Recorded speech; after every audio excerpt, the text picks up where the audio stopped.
Hi everyone, my name is Aglaya. I'm a founder of Aglaya Piano Lessons, and today I'd like to talk about sight reading and notes learning process, specifically for the young beginners.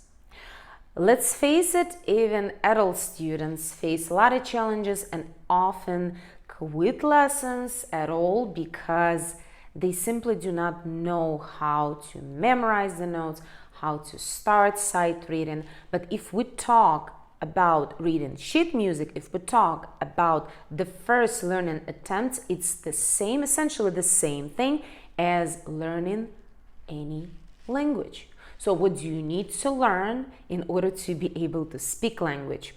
Well, alphabet plays an important role.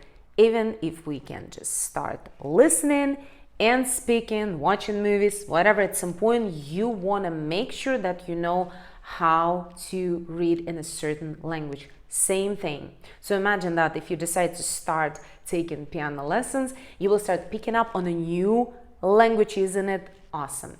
But what I want to focus on today, and this video will be specifically for the parents and for teachers, because in this video I'd like to focus on this process of learning notes of sight reading for the youngest beginners, for 4, 5, 6, 7-year-old beginners. And in my opinion, kids are absolutely ready for piano lessons at the age of 4 years old. Well, what to do before that? There's some music classes where we can learn different type of things, such as rhythm, or we can start singing songs, we can start dancing alone, and even start making attempts to write our own music. We'll talk more about that later. So let's get to it. Where do I usually begin with my young beginners?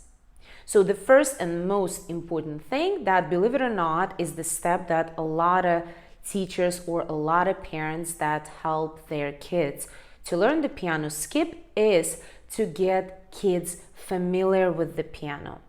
Guys, this is something that they do not know. Yes, maybe they've seen the piano, maybe they've seen someone play it, maybe they've seen it collecting the dust in your apartment, maybe they even have that little tiny piano that you got them to just help them to get used to it. But in general, when you look as an adult, if you've never played the piano, or when the child of, let's say, 4 years old, look at it, they have no clue what is going on. So the first most important thing before you jump at the process of learning the notes would be just getting them familiar with the keys, explaining how the pattern of the keys and the notes work on the keyboard alone.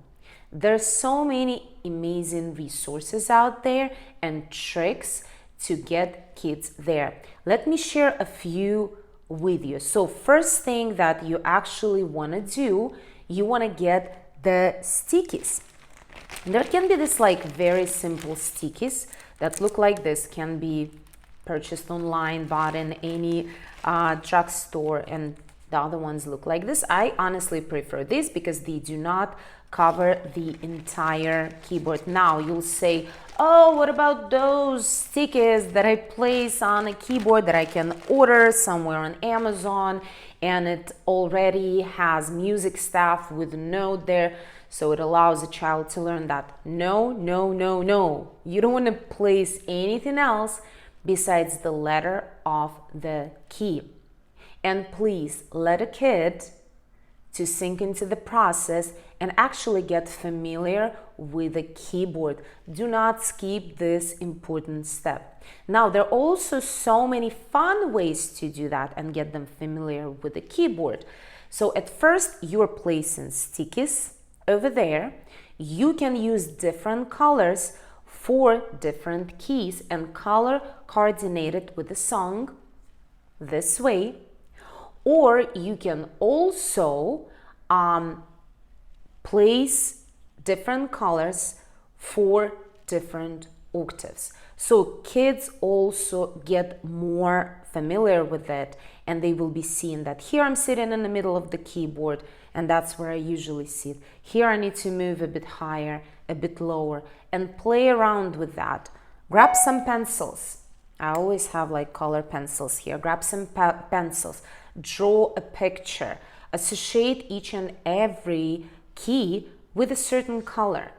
Then the next step would be, as like a lot of parents know, a lot of teachers know, to associate each and every key with, let's say, animals. And there are like a lot of songs that you can actually use along the process, and you can actually come up with one song and compose it with your students. My students are very open in this process, and they just like absolutely love it. So the first step of the way is to get the stickies, place them on the keyboard, color coordinate it. And the third, one of the most important things, is to start creating those cute associations with, let's say, animals. C for cat, and D for dog, E for egg, and F for frog. You've probably, like if you're a teacher, you've heard that song. This is a very fun song that allows kids to memorize the sequence of the keys. You can also, as a parent and as an educator, you can actually create a very fun game out of it by sitting there and saying, oh, okay, which can be double beneficial for the kids. C, which animal starts with the C letter? Cat. D, dog. E, something else like elephant. F, frog. G, giraffe, right? I have a student, his name is Max. He's incredibly cute, and he absolutely likes replicating the sounds along with the process. So at this point, even though Max is only 4 years old, he can actually recognize the notes, play them on the keyboard, and he really enjoys replicate the sound. And honestly, like, I love doing it with him. So another wonderful book, and just like play games non-stop, find fun books. I'm sure that you know that there's so many resources out there, even probably like more than I've run into. So one of the books that I absolutely love has a cute story that you can also involve in the learning process is a Doggy D book. You can find all the books and resources mentioned in this video in my Amazon front store. You can find the description in my link tree on Instagram or in the description below in my YouTube, on my YouTube channel, in the description below. So Doggy D book. Another one would be a great book that I personally really like. You can use so many songs, especially from the beginning, even before kids tap into the process of learning the notes. There's so many fun songs. It's like Bastain Library, Piano Library, and this book can also be found in my Amazon front store. This book is amazing. Use about a half of it before we start stepping into learning the notes. Another book that is actually not that very often used is this one, and my students also love it. Look at this book. It has so many fun songs there, and if you will go there, it has a great, beautiful intro to the world of the piano. I really like those clear pictures that we have out there, because it's all in the beginning of the process. It's all about the patterns, guys, right? So please allow your students, allow your kids to get familiar with the keyboard, and nothing can be more enjoyable if you really make this process fun.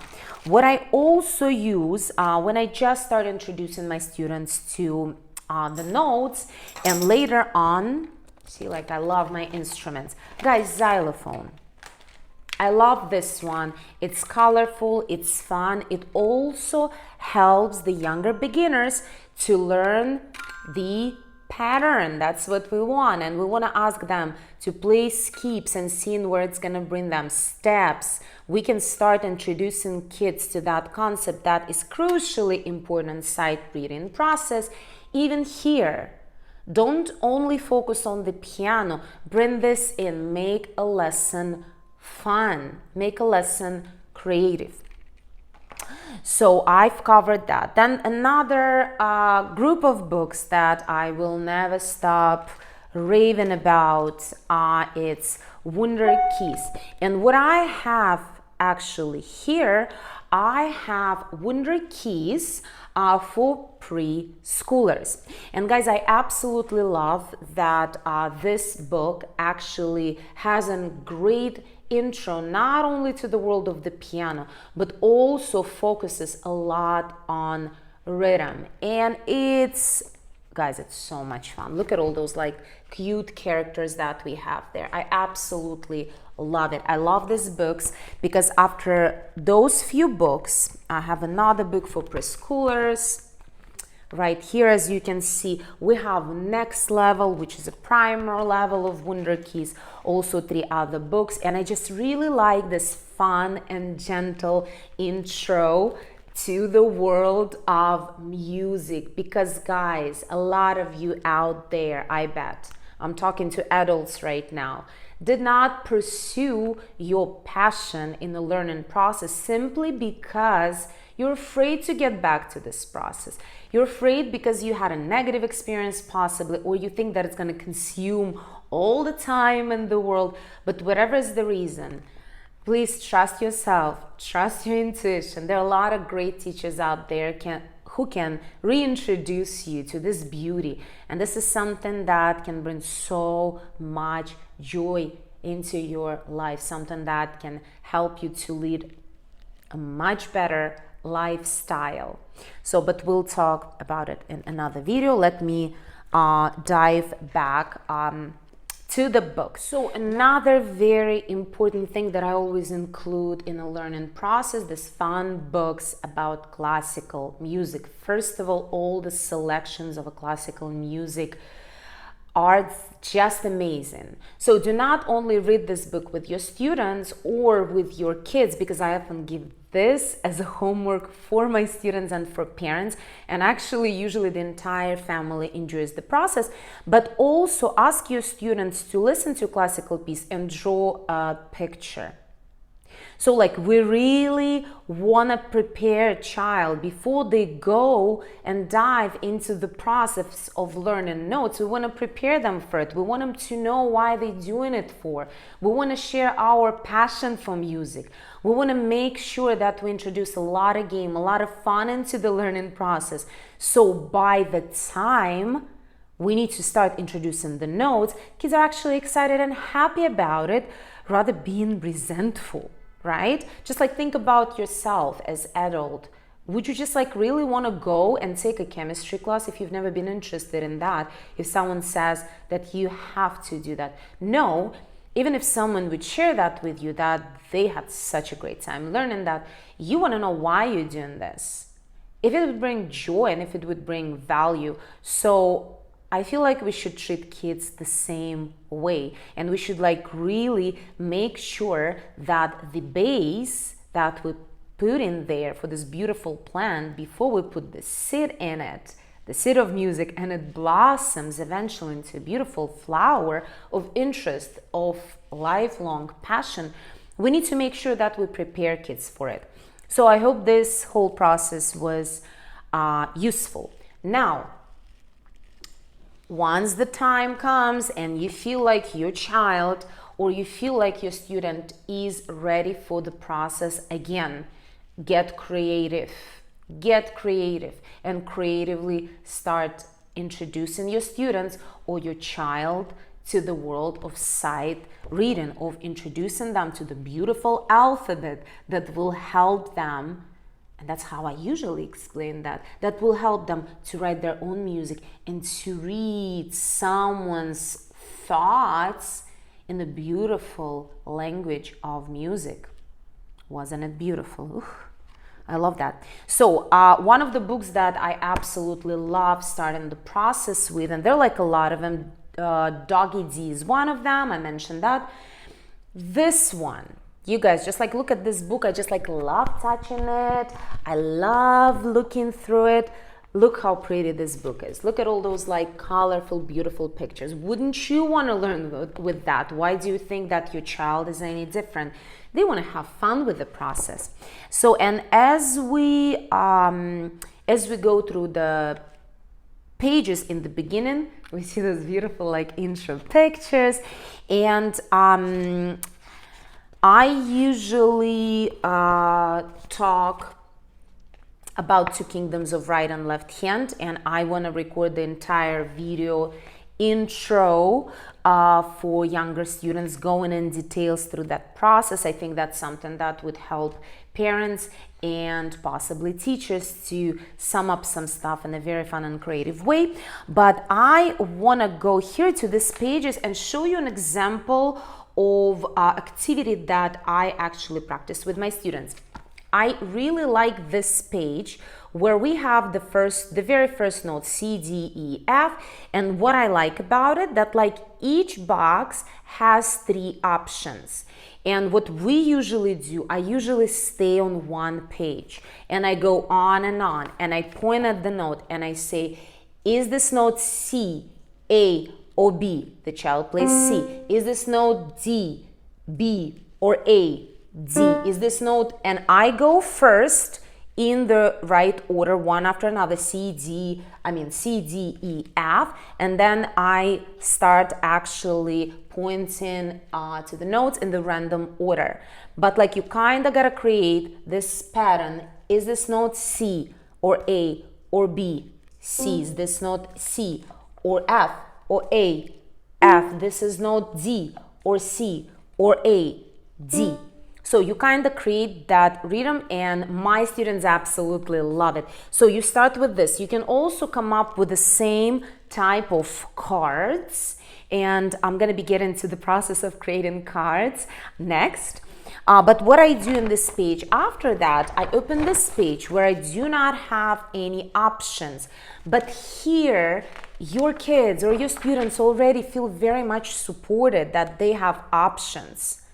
Right? And when you get to this page, it doesn't feel as stressful and they don't feel abandoned, and you don't want to stress them with this process. You want to have fun with that.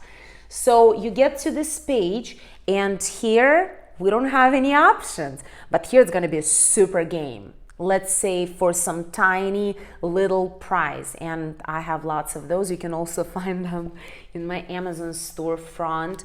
I'm buying those little music related party favors, and my kids absolutely love it. We also use goldfish as a form of encouragement, but this is again should be discussed with parents, and if they approve, I'm happy to do that. Love goldfish myself. So and then like see here, I would say it's quite a jump to this activity, but we start with making tiny steps up and down, when you also of course explain that we're making step up and down, and then like we practice steps up and down with more notes, and just like create this build up. Do not stress out your students. I just remember my experience going through our learning process. I remember how stressful it was for me when I was just like given the whole chart and I was told that I gotta just like dive in and do it and like be prepared and ready in a week. It was not a pleasant feeling. So I'm trying to make this process as fun as possible for my students. Now, cards creation. Again, some of you will say, let me grab them there. Some of you will say that we have so many cards out there on Amazon. Yes, we do. But I love this personal touch, you guys. I love when and here I have like a composition game with my students. We create them very quickly. You can pre-write this, right? The treble clef, bass clef, music stuff, and then add the notes. And like my students love that. They help me with that. And I think it just like feels more personal to me. We also create these fun, it says legato, this fun cards. and see here my students, Paulina prepared those cards as well, like forte, mezzo forte, piano. So it just like feels a little more personal, and I see that my students love it. Then with the younger students, I just like grab those cards. Oh, I have those. And I think these are the cards that we prepared with my student Max, who's like 4 years old. So what we did here, as we were going through notes learning process, we created this together. And again, Max feels like it's personal. And it's created for him. It's not bought on Amazon. And then I gave him a homework, and I was like, okay, this is A in bass clef, Max. So like, what would be the word that we would associate with this? And he wrote and like he drew a beautiful picture of and, right? Like, and then we go to like egg, E note, right?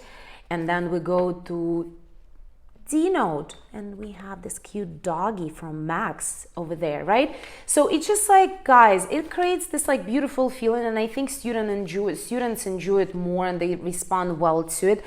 And I honestly understand that like kids as adults, a moment of acknowledgement can also experience different type of mood. They can be tired, they can be irritated. Please allow them to live their emotions through, and please make sure that you get tuned into this process and you actually try to support each other in this process. And like, if you see that the child is more tired during the lesson, overwhelmed after a challenging week or after a hard day, please sing songs with them. Please play some fun games. By the way, Wonder Keys offers so many fun rhythm games. Even this game can be fun, or you can play some songs together. Please have fun with that, but switch activities. Do not sit on this book. It's not going to work. It's not going to work for you. It's not going to work for your child or for your student. It's not how we want to lead this process. Now, do not be afraid. This is next, a very important point. Do not be afraid to take a step back. That step back, if needed, let's say to go back to the process where you just, again, reintroducing yourself to the keyboard and doing this, it is totally fine, you guys. There's so many things that you can focus on in here. Moreover, you can start composing songs. Another very important part to get your students excited about the lessons, and actually to get them excited about learning the notes itself, is to show them how to play their favorite songs. I always say that. All my adult students, all the younger beginners know that. I always say that, guys, there are like millions, trillions of songs and music pieces out there. Why would you play something that does not bring you joy? We can always find the book that will resonate with you. We can always find exercise that resonates with you. And you as a parent, and myself as a teacher, and all the teachers out there, can find activity that will resonate the most with your child. And do not forget about all the activities, including singing, moving. Let younger kids move. Let them sit on the floor. That's okay. Grab another shorter piano. My students respond great to it. I was testing here a few shorter keyboards for my adult students. My students absolutely loved it. And one of my students didn't feel like playing that day, was not in the mood. But then he was so excited to see that keyboard. And he played it all sitting on the floor. That's okay, not a big deal. I'm gonna rave and be picky about a sitting position in front of the piano a little bit later. Have fun with this process. One of the most important things. You see that your younger student cannot keep up actually with the pace, with the learning pace. You see that they keep forgetting the same notes. Think what you can do as an educator and as a parent to help them, to support them with that. See why is this a challenge for them. Maybe the learning pace is too fast. Maybe you need to backtrack a little bit, slow down a little bit. Maybe you need to ask them a question, actually. Why does this note feel so challenging for you? Share it with me. And trust me, the response will be greater than you expect.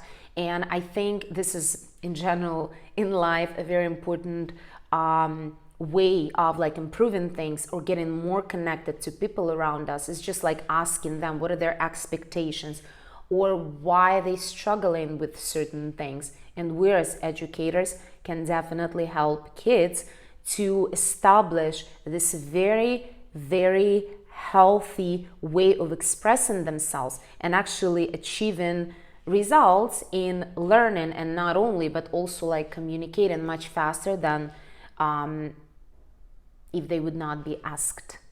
So they will learn how to actually achieve certain results. So switch between the activities. I want to hear what you think about this video. I want to hear from parents. I want to hear from educators out there. What are your ways to help your youngest beginners, 4, 5, 6, 7 years old, to dive into this beautiful moment of actually becoming a part of a music family, music community, and learn one of the most beautiful languages, the language of music. I hope you enjoyed this video, and I cannot wait to see you soon. Please leave some comments below, and I will be happy to answer all the questions that you might have. And for now, have a great day.